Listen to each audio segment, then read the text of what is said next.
Good evening. I'm Phil Herron, editor of the Delaware County Daily Times and DelcoTimes.com. Welcome back to another edition of our live stream internet broadcast. We call this little show Live from the Newsroom. It's where we take the people and the issues that are making headlines here in Delaware County. We bring some of those people into our office in beautiful downtown Primos, and we talk about the issues of the day. Once again tonight, it is our most great fortune to be out on the road again. We are here in Chester, Pennsylvania on the campus of our partners, Widener University, and we are sitting once again in the glittering and gorgeous new television studios here on Freedom Hall on the Widener campus. And we have got two topics that we're going to talk about tonight. First, we're going to talk about what is probably the biggest issue in the country right now. Not just Delaware County tonight, we're going national tonight. We are going to talk about the Affordable Care Act, in particular Obamacare, as it's often referred to.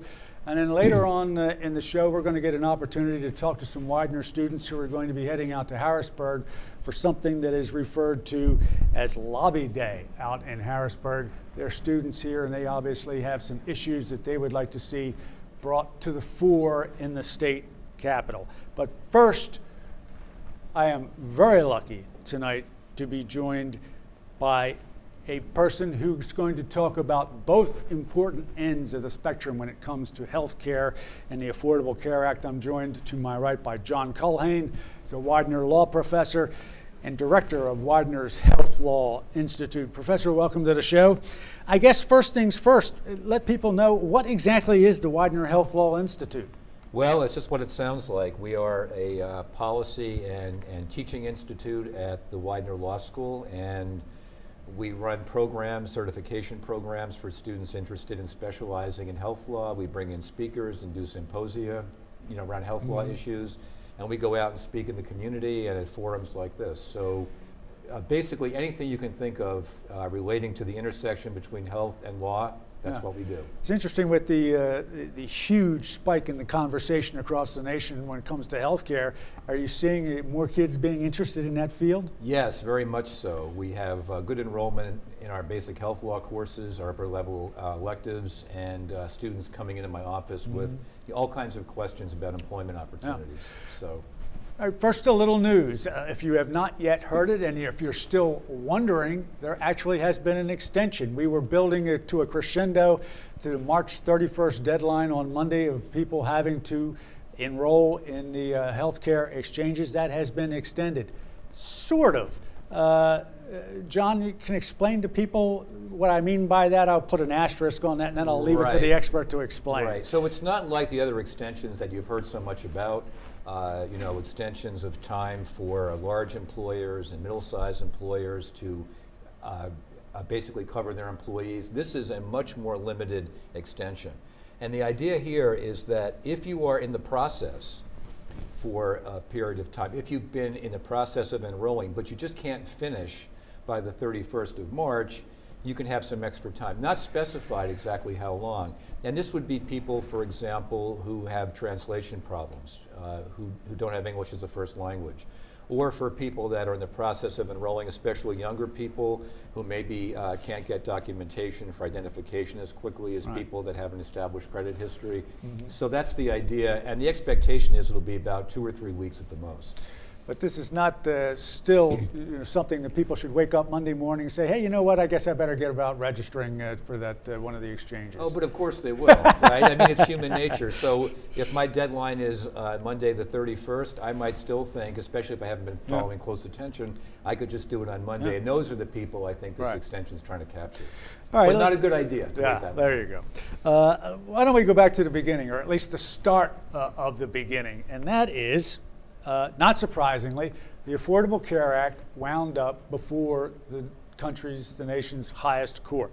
And in June 2012, the divided court ruled 5-4, upholding the Affordable Care Act by ruling that the requirement that most Americans obtain insurance or pay a penalty was in fact something that it was already authorized by Congress, that the Constitution already permits such a tax. John, you in agreement with that? I am in agreement with it, although it was an odd way for the court to reach its decision. I think a lot of Some of people- us actually said it wrong when they first came out. Everybody said, oh, they're knocking it down. And then later on, we realized that and they had. It was this compromise where Chief Justice Roberts wasn't willing to say it was a valid exercise of Congress's power under the Commerce Clause, but they said, well, it's a tax, and they've got the power to tax and spend, and therefore that saves it. But one of the things that's interesting is they didn't completely save it. So what they did was to say that the Medicaid expansion, which is a huge part of it, is optional. Yeah. And what you found since then is 25 states have accepted it, 19 states have rejected it, and 6 states, including Pennsylvania, are still considering whether or not they want to do this. Or And come up with their own plan. they'll come as up the with their own governor plan, but then it has to be indicated. approved Right. by the feds, Right. and it's unclear whether that's going to happen. Right. At the same time, the court also, by this very same, again, divided vote, only this time with Justice Roberts swinging to the conservative side, said that the administration's main argument that the mandate was justified by Congress's power to regulate interstate commerce wasn't necessarily going to hold up. That's right. That's what they said. And so Justice Roberts was the swing vote, and he sided with the conservative justices on the Commerce Clause issue, but rescued it by this idea that it was the power to tax. A lot of constitutional scholars were in disagreement, but the court gets to have the last word on the Commerce Clause. And this is seen as potentially powerful stuff going forward.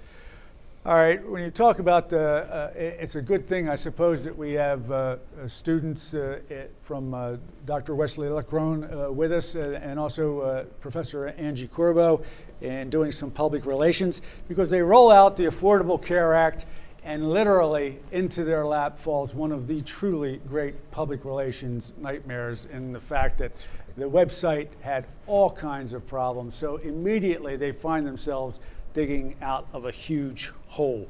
But it didn't change the underlying current, and that is simply this. Why is healthcare, and specifically government, a really hands-on program of healthcare, why is that such a lightning rod? Well, how much time do we have?